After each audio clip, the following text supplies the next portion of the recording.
जिले की आंगनबाड़ी की हालत आज किसी दर्दनाक तस्वीर से कम नहीं है। जहां मासूम बच्चे अपनी पहली पढ़ाई शुरू करते हैं, वहीं भवन अब खुद हादसे को दावत दे रहे हैं। कई आंगनबाड़ी केंद्रों की दीवारों में बड़ी दरारें हैं, छतें झड़ रही है और फर्श तक सुरक्षित नहीं बचा। कैमरे में कैद इन दृश्यों में साफ दिखता है कि बच्चे डर और असुरक्षा के माहौल में पढ़ने को मजबूर हैं। कहीं प्लास्टर गिर रहा है तो कहीं छत टूटने की स्थिति में है। कार्यकर्ता बच्चों को कभी कमरे के कोने में, कभी बाहर पेड़ के नीचे बैठाने को मजबूर हैं और बारिश होते ही बच्चों को घर भेजना पड़ जाता है। अभिभावकों की चिंता भी बढ़ गई है। उनका कहना है कि भवन इतना जर्जर है कि बच्चों को भेजने में डर लगता है, कभी भी हादसा हो सकता है।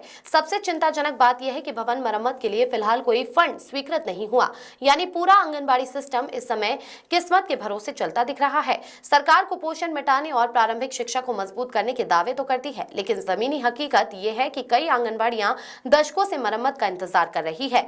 कई जगह पीने के पानी से लेकर शौचालय तक की व्यवस्था नहीं है। अब बड़ा सवाल यह है कि इन मासूम बच्चों की सुरक्षा की जिम्मेदारी कौन लेगा और कब मिलेंगी इन्हें सुरक्षित और मजबूत आंगनबाड़ी। जांजगीर चांपा जिले की कई आंगनबाड़ी आज खुद हादसों का इंतजार करती खड़ी है। जहां बच्चों की मुस्कान खिलनी चाहिए, जहां अक्षरों की पहली नींव रखी जाती है, वहीं टूटती दीवारें, झड़ती छत और उखड़ा फर्श बच्चों की जान के लिए खतरा है। कैमरे में कैद दृश्य बताते हैं कि कहीं दीवारों में चौड़ी दरारें, कहीं छत किसी भी पल ढहने को तैयार है।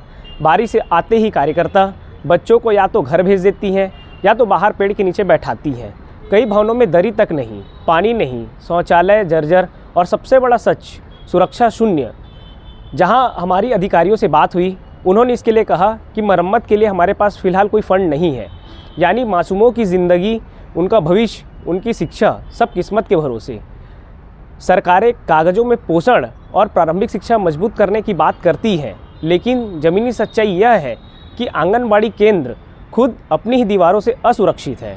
सबसे बड़ा सवाल, इन बच्चों की सुरक्षा की जिम्मेदारी कौन लेगा? कब मिलेगा इन्हें एक सुरक्षित, मजबूत और मानवीय आंगनबाड़ी? पर्सन दीपक के साथ मैं मयंक, ब्यूरो रिपोर्ट।